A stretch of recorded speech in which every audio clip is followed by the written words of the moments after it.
चलिए अब रुक करेंगे छत्तीसगढ़ की कुछ खबरों का। तो लोकसभा चुनाव के तीसरे चरण में राजनीतिक पार्टियां एक दूसरे पर जमकर निशाना साध रही है। छत्तीसगढ़ में भी अब प्रधानमंत्री मोदी को लेकर बयानबाजी होने लगी है। पीसीसी चीफ दीपक बैज ने प्रधानमंत्री नरेंद्र मोदी को कलाकार तक कह दिया, जिसका पलटवार पूर्व मंत्री और विधायक अजय चंद्राकर ने किया।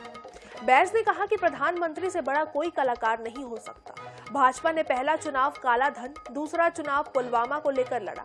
अब उनके पास कोई मुद्दा नहीं है। बैज के बयान पर पलटवार करते हुए अजय चंद्राकर ने कहा कि प्रधानमंत्री के लिए कांग्रेस ने सड़क छाप भाषा का उपयोग किया है।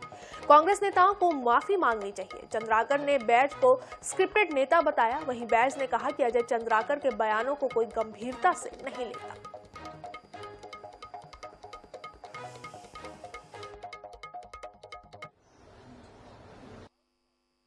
उनमें बहुत कला है। कभी हम सोच रहे थे कि पहली बार चुनाव लड़े महंगाई, बेरोजगारी, नौकरी और काले धन को लेकर, दूसरी बार चुनाव लड़े पुलवामा को लेकर, तीसरी बार उनके पास कोई मुद्दा है नहीं कि प्रधानमंत्री देश के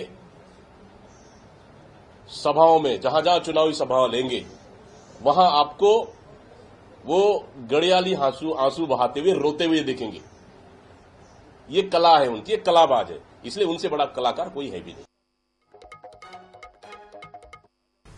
सबसे महत्वपूर्ण बात यह है कि भाषा का स्तर प्रधानमंत्री के लिए कांग्रेस की ओर से लगातार गिरता जा रहा है और प्रधानमंत्री पद को उन लोगों ने बिल्कुल सड़क छाप पद की तरह भाषा का उपयोग किया है और कांग्रेस की यह भाषा अक्षम्य है और कांग्रेस के पूरे राष्ट्रीय स्तर से लेकर लोकल स्तर के नेताओं को क्षमा मांगनी चाहिए। इस भाषा के लिए खेद प्रकट करना चाहिए।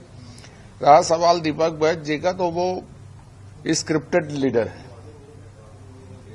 भूपेश बघेल जी जो बोल दें या पेपर में जो पढ़ लें उसको वो दोहरा देते हैं अपनी भाषा में। उसका कोई मौलिक चिंतन नहीं है, इसलिए उसके बाद को नोटिस लेने की जरूरत नहीं।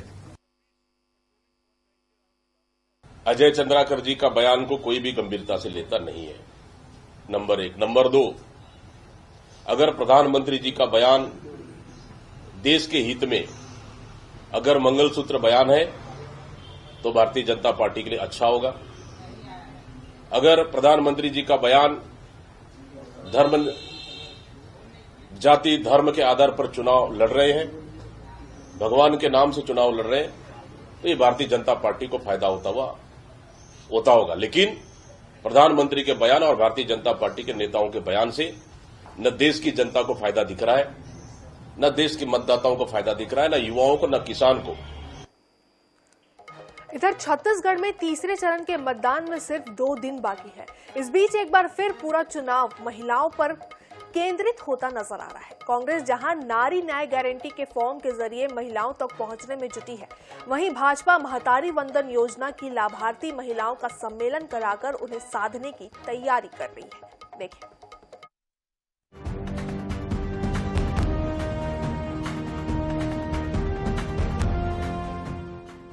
छत्तीसगढ़ में विधानसभा के बाद लोकसभा चुनाव भी महिलाओं पर केंद्रित होता नजर आ रहा है। कांग्रेस ने महालक्ष्मी नारी न्याय गारंटी योजना के तहत 60 लाख से अधिक फॉर्म भरवाए। सभी लोकसभा क्षेत्रों में 5 से 7 लाख महिलाओं को फॉर्म भराने का टारगेट रखा गया था। कांग्रेस का दावा है कि अब तक लगभग 60 लाख महिलाओं ने फॉर्म जमा कर दिया है। अब कांग्रेस ने वॉर रूम के जरिए इन महिलाओं से संपर्क साधना प्रारंभ कर दिया है। वॉर रूम में 20-20 लोगों की ड्यूटी लगाई गई है, जो महिलाओं को फोन कर कांग्रेस के पक्ष में वोट करने की अपील तो कर ही रहे हैं। इंडिया गठबंधन की सरकार बनते ही महिलाओं को 1-1 लाख रुपए मिलने का भरोसा भी दिलाया जा रहा है। कांग्रेस को विश्वास है कि महिलाओं का वोट निर्णायक साबित होगा। कांग्रेस का दावा है कि महिलाओं का शानदार रिस्पांस मिल रहा है। दूसरी ओर भाजपा की महतारी वंदन योजना का लाभ लेने वाली महिलाओं का सभी जिलों में सम्मेलन कराने की तैयारी है। जबरदस्त गांव में उत्साह है, जबरदस्त इसका फायदा मिलता कांग्रेस को दिख रहा है। महिलाओं में खुशी है कि गरीब परिवार को आर्थिक रूप से सक्षम बनाने के लिए कांग्रेस की सरकार बनेगी देश में। तो गरीब परिवार के महिलाओं को सालाना 1 लाख रुपए मिलेगा। इससे महिलाओं में रुझान अच्छा है, इसलिए महिलाएं घर से बाहर निकलकर वोट कर रहे हैं कांग्रेस के पक्ष में, और इसी का नतीजा है कि मतदान प्रतिशत भी छत्तीसगढ़ में बढ़ा हुआ। बिल्कुल अपने अपने स्तर से ब्लॉक स्तर से, जिला स्तर से, वार रूम से तमाम नेताएं फीडबैक ले रहे हैं और उन महिलाओं से लगातार संपर्क भी। सरकार आ कहाँ रही है कांग्रेस की? पिछले समय से अभी और कम आ रही है, प्रतिपक्ष का नेता नहीं बना पाएंगे। तो ये अननेसेसरी जो है, जितना देश का 50 लाख करोड़ रुपया खर्च होगा, देश का बजट नहीं है भाई। मैंने कहा ना, ये होली का त्योहार नहीं है, ये लोकतंत्र का उत्सव है। इस कारण जो है जनता से सही बोले और मैदान में आए। छत्तीसगढ़ में विधानसभा चुनाव की तरह एक बार फिर महिलाएं सियासत की धुरी बन गई हैं। दोनों ही पार्टियां अपनी योजनाओं और घोषणाओं के माध्यम से महिलाओं को साधने के प्रयासों में जुटी हुई हैं। ऐसे में महिलाओं का विश्वास किसे हासिल होगा, यह तो 4 जून को ही पता चलेगा। रायपुर से INH 24/7 के लिए गौरव शर्मा की रिपोर्ट। छत्तीसगढ़ में तीसरे चरण के चुनाव से पहले भी कांग्रेस आंतरिक कलह में उलझती नजर आ रही है। राधिका खेड़ा के बखेड़ा ने कांग्रेस की मुश्किलें जहां बढ़ाई है, वहीं भाजपा को बैठे बिठाए हमला करने का मौका भी दे दिया है। अब इस मामले में दिल्ली की भी एंट्री हो गई है। छत्तीसगढ़ में कांग्रेस लोकसभा चुनाव में अपना परफॉर्मेंस सुधारने की कोशिश में जुटी है, लेकिन पार्टी की अंदरूनी कलह थमने का नाम नहीं ले रही। कांग्रेस की national media coordinator Radhika Khera के साथ विवाद के मामले में अब पाला दिल्ली के पाले में चला गया है। पीसीसी चीफ दीपक बैज ने दोनों पक्षों से मामले की जानकारी लेने के बाद रिपोर्ट दिल्ली भेज दी है। अब इस संबंध में फैसला दिल्ली में ही होगा, लेकिन छत्तीसगढ़ में राधिका खेड़ा के बखेड़ा को लेकर सियासी बवाल थमने का नाम नहीं ले रहा। भाजपा ने मामले की जांच को लेकर सवाल उठाए हैं। भाजपा विधायक अजय चंद्राकर से लेकर मंत्री केदार कश्यप और रंजना दीपेंद्र साहू ने भी कांग्रेस पर हमला बोला है, जबकि कांग्रेस भाजपा को अपना घर देखने की नसीहत दे रही है। देखिए, ये सब एक औपचारिकता है। पूरा छत्तीसगढ़ जानता है कि एक महिला के साथ कांग्रेसियों ने अपमानजनक व्यवहार किया है और वो इतनी असुरक्षित हो गई कि प्रदेश कांग्रेस अध्यक्ष के पास वो अकेले नहीं गई, अपने माताजी को लेके गई। तो ये तो संस्कारहीनता है कांग्रेस की। महिलाओं से कैसे बात व्यवहार करना चाहिए आता नहीं, और इसके ऊपर कार्रवाई होनी चाहिए। और जिस तरीके से उनके साथ में घटनाक्रम हुआ, अत्यंत निंदनीय है। हमने उनके चित्कार को सुना, जिस तरीके से वो खून से अपने शीर्ष नेतृत्व को बता रही थी। राधिका खेड़ा छत्तीसगढ़ के किसी भी थाने में जाए और वहां जाकर के रिपोर्ट लिखवाए, भारतीय जनता पार्टी की सरकार उनको साथ में न्याय करेगी। देखिए, AICC ने रिपोर्ट मांगी थी, इसलिए मैंने सभी लोगों से 1-to-1 चर्चाएं की और AICC को रिपोर्ट मैंने, अब देखिए, अब तो AICC को फैसला करना है। मैंने अपनी रिपोर्ट भेज दी है। छत्तीसगढ़ में कांग्रेस चुनाव के शुरुआती दौर से लेकर अब तक आंतरिक कलह से जूझ रही है। अंतिम दौर के मतदान से पहले भी कांग्रेस को अंतर कलह से मुक्ति नहीं मिल पाई। ऐसे में अब इस बखेड़े का क्या अंजाम होगा? क्या वाकई कोई कार्रवाई होगी या पिछली बार की तरह इस बार भी मामला ठंडे बस्ते में डाल दिया जाएगा? ये देखने वाली बात होगी। INH 24/7 के लिए रायपुर से गौरव शर्मा की रिपोर्ट। इधर छत्तीसगढ़ के डिप्टी सीएम अरुण साव शुक्रवार को सक्ती जिले के सरहरगढ़ पहुंचे, जहां उन्होंने भाजपा प्रत्याशी कमलेश जांगड़े के पक्ष में चुनावी सभा को संबोधित किया। इस दौरान मोदी सरकार की उन्होंने जमकर तारीफ भी की। साथ ही राहुल गांधी के रायबरेली से चुनाव लड़ने मात मिली तो वायनाड गए और वायनाड में मात मिलने वाली है, वहां की जनता उन्हें हराने वाली है, तो रायबरेली आ रहे हैं।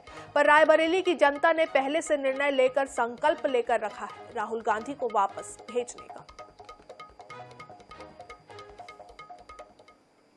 उत्साह है, इतनी गर्मी के बावजूद लोगों में जो उत्साह है, ऊर्जा है, कार्यकर्ताओं में उत्साह है, ऊर्जा है, ये बताता है कि कमल खिलने वाला है।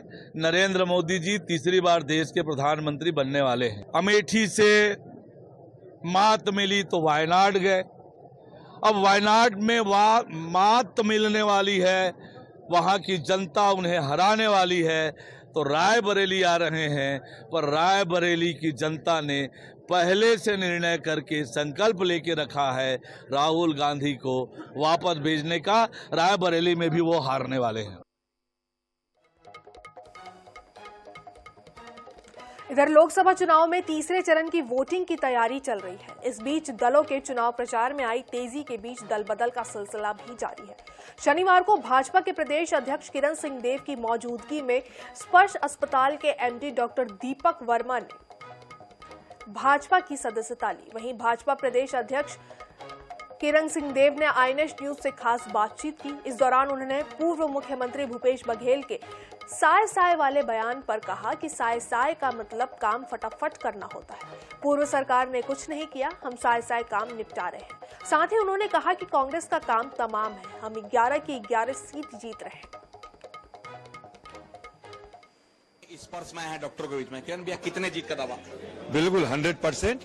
और जनता ने अपना विश्वास व्यक्त किया है। प्रथम चरण हो चाहे द्वितीय चरण की 3 लोकसभा क्षेत्र हो, और आने वाले 7 तारीख को 7 लोकसभा का चुनाव है। आप ये मान के रखिए, जनता का इतना, ये देख रहे हैं आप, ये अब सारे के सारे लोग ये चाहते हैं कि हम मोदी जी के साथ जुड़े, मोदी जी की गारंटी की योजनाओं के साथ जुड़े, भारतीय जनता पार्टी की सरकार के साथ जुड़े, क्योंकि भारतीय जनता पार्टी जो कहती है वो करती है।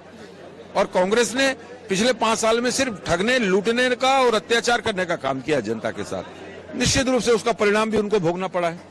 साय साय वाला नारा बहुत चला रहे हैं, साय साय होगा, उस नारा साय साय मतलब तुरंत हमारी जो योजनाएं हैं, और वो निश्चित रूप से जनता के पास तुरंत ही पहुंच रही है। और जनता बोलती है, जनता के द्वारा दिया गया नारा है कि आप मन के योजना साय साय पहुंचा थे। ऐसे तो मोदी जी पूछते हैं, अपने मुख्यमंत्री जी सभाओं में पूछते हैं कैसे चला थे, साय साय चला थे कि नहीं, तो जनता बोलती है साय साय चला थे। स्पर्श के लिए क्या कहेंगे जो बैठक हुई? बहुत अच्छा है, बहुत अच्छा है, बहुत विश्वास व्यक्त किया है। और बड़ी संख्या में यहाँ ऑल द रिस्पेक्टेड डॉक्टर्स, यहाँ के मैनेजिंग कमेटी के लोग, डॉक्टर्स लोगों ने, यहाँ के स्टाफ ने बड़ी संख्या में भारतीय जनता पार्टी को आज प्रवेश लिया है। भारतीय जनता पार्टी में मैं भारतीय जनता पार्टी के परिवार में उनका स्वागत करता हूँ। ये किरण सिंह देव साहब थे जिन्होंने कहा कि जो साय साय की योजना है वो कहीं न कहीं जल्दी करने की है। स्पर्श भिलाई से कैमरा से प्रदीप राव के साथ आनंद ओझा। रुक करेंगे अगली खबर का, जो कि जांजगीर चांपा से निकलकर सामने आ रही है, जहां छत्तीसगढ़ भाजपा प्रभारी नितिन नवीन ने कांग्रेस पर जमकर हमला बोला। उन्होंने कहा कि कांग्रेस की नाव डूबने वाली है, इसलिए कांग्रेस छोड़कर सभी लोग भाजपा में आ रहे हैं। छत्तीसगढ़ की पूर्व सरकार पर निशाना साधते हुए उन्होंने कहा कि भूपेश सरकार में आकाश से पाताल तक घोटाला हुआ। इसके अलावा कांग्रेस को बड़ा झटका लगा है। मतदान से पहले जिला पंचायत अध्यक्ष यनीता चंद्रा और उनके पति यशवंत चंद्रा ने अपने कई समर्थकों के साथ भाजपा का दामन थाम लिया है। भाजपा के प्रदेश प्रभारी नितिन नवीन ने भाजपा का गमछा पहनाकर यनीता चंद्रा को पार्टी में स्वागत किया। पिछले 20 सालों से यनीता चंद्रा कांग्रेस से जुड़ी हुई थी। लेकिन छत्तीसगढ़ में भूपेश की सरकार के समय में आकाश से पाताल तक कैसे घोटाला होता है, ये कारनामा करके दिखाया। तो आज उनके कारनामों की चर्चा हो रही है, तो कहीं ना कहीं दर्द तो हो रहा होगा। अभी हाल ही में देखा कि भूपेश जी बयान दे रहे थे गाय पे। मैं तो भूपेश जी से पूछना चाहता हूं, जब जब राहुल और प्रियंका के शो होते थे, सबसे अधिक गाय का मृत्यु की खबर तब आती थी। और आप जिनके बात कर रहे हैं, राहुल गांधी के साथ तो गाय काटने वाले लोग घूमते फिरते थे, उनके साथ पार्टी करते थे। शर्म नहीं आती है? जिस राज्य में गोठान के नाम पर सबसे अधिक घोटाला हुआ, जिस राज्य में गाय के गोबर के साथ घोटाला हुआ, वो लोग आज बोलते हैं। तो कहीं ना कहीं जिन्होंने गाय का भी अपमान किया, गौ माता का अपमान किया, वो आज गौ की चिंता की बात करते हैं। आपके पार्टियों में गौ का किस प्रकार से खेल होता है सब कोई जानते हैं। 20 साल से मैं कांग्रेस में ज्वाइन कर रही थी और मैं कांग्रेस में ईमानदारी पूर्वक काम की हूँ। और उसके बावजूद भी मेरे कांग्रेस के जितने भी जनप्रतिनिधि हैं वो पूरा जमीन से जुड़े हुए हैं। क्षेत्र में जो भी काम होता है, क्या होता है क्या नहीं होता, वो सभी हम जनप्रतिनिधि साथ में जुड़े हैं। इसके साथ हम लोग जो नाराजगी हम लोग की, इसीलिए हम पंचायती राज से जुड़े हैं, तो इसलिए हम लोग सभी पंचायत के राज के लोग को नाराजगी है, इसीलिए हम लोग कांग्रेस पार्टी में इस्तीफा दी हूँ। और मैं बीजेपी में इसलिए ज्वाइन की हूँ कि उनकी नीति न्याय बहुत अच्छी लगी।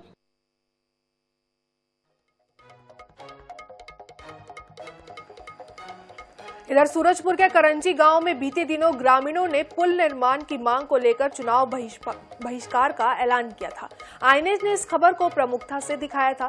खबर दिखाए जाने के बाद ही अधिकारियों ने ग्रामीणों से मुलाकात की, साथ ही उन जगहों का भी निरीक्षण किया जहां पर निर्माण होना है। अधिकारियों ने ग्रामीणों को समझाइश देते हुए कहा कि कलेक्टर की पहल पर रेलवे चिट्ठी लिखी गई है, चुनाव के बाद ही काम शुरू हो जाएगा। वहीं इससे पहले से ही ग्रामीण काफी खुश है।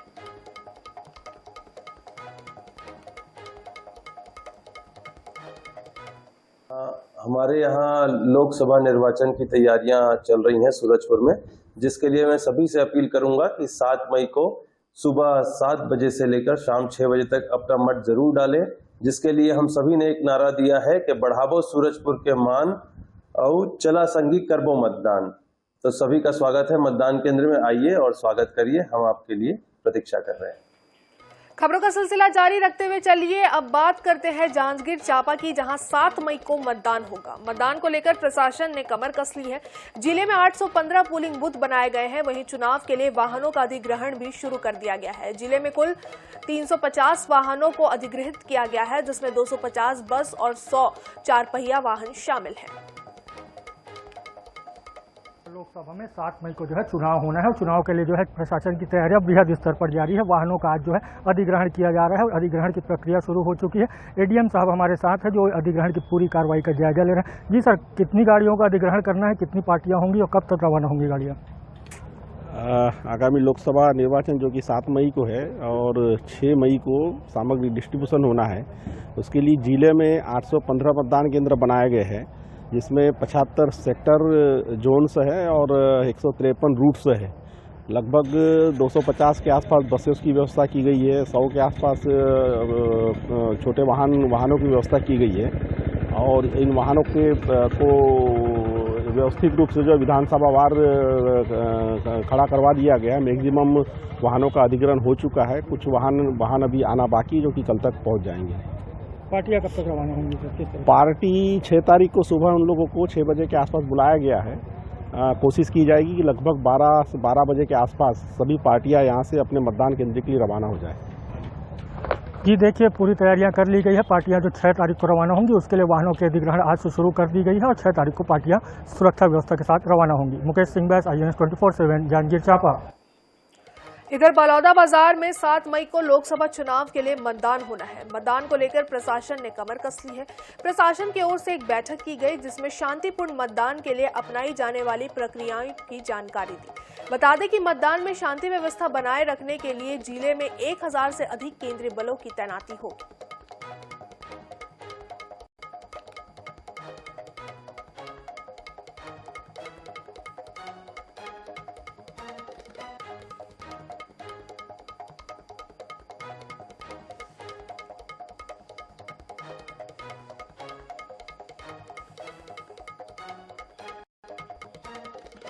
और इसी बीच एक अहम खबर सामने आते हुए, जहां आज थमेगा तीसरे चरण का चुनाव प्रचार। अंतिम दौरे में भाजपा ने झोंकी ताकत।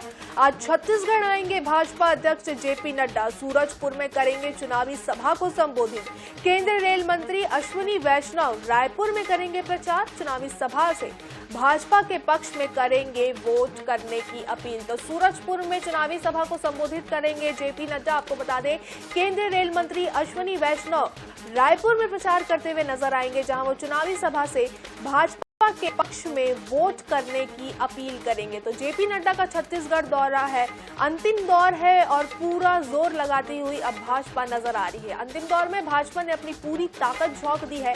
आज छत्तीसगढ़ आने वाले हैं भाजपा अध्यक्ष जेपी नड्डा। आपको ये भी बता दें कि आज तीसरे चरण के लिए प्रचार प्रसार जो है वो थम जाएगा। तो सूरजपुर में चुनावी सभा को संबोधित करेंगे जेपी नड्डा, भाजपा के पक्ष में माहौल बनाते हुए नजर आएंगे। वहीं केंद्रीय रेल मंत्री अश्विनी वैष्णव राजधानी रायपुर में सभा करेंगे। चुनावी सभा में भाजपा के पक्ष में वोट करने की अपील भी करेंगे केंद्रीय मंत्री। तो अंतिम दौर, पूरा जोर जेपी नड्डा का छत्तीसगढ़ दौरा है। आज तीसरे चरण के लिए प्रचार प्रसार थम जाएगा।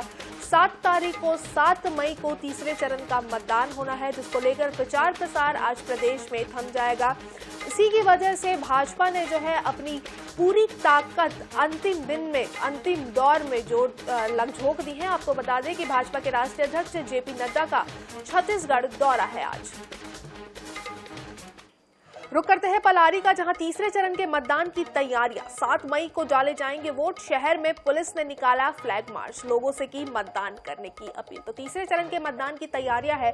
7 मई को वोट डाले जाएंगे, आपको बता दें, जिसको लेकर पुलिस ने शहर में फ्लैग मार्च निकालते हुए लोगों से मतदान करने की अपील की है। तो 7 मार्च को छत्तीसगढ़ में तीसरे चरण का मतदान होना है। पलारी में भी वोट डाले जाएंगे।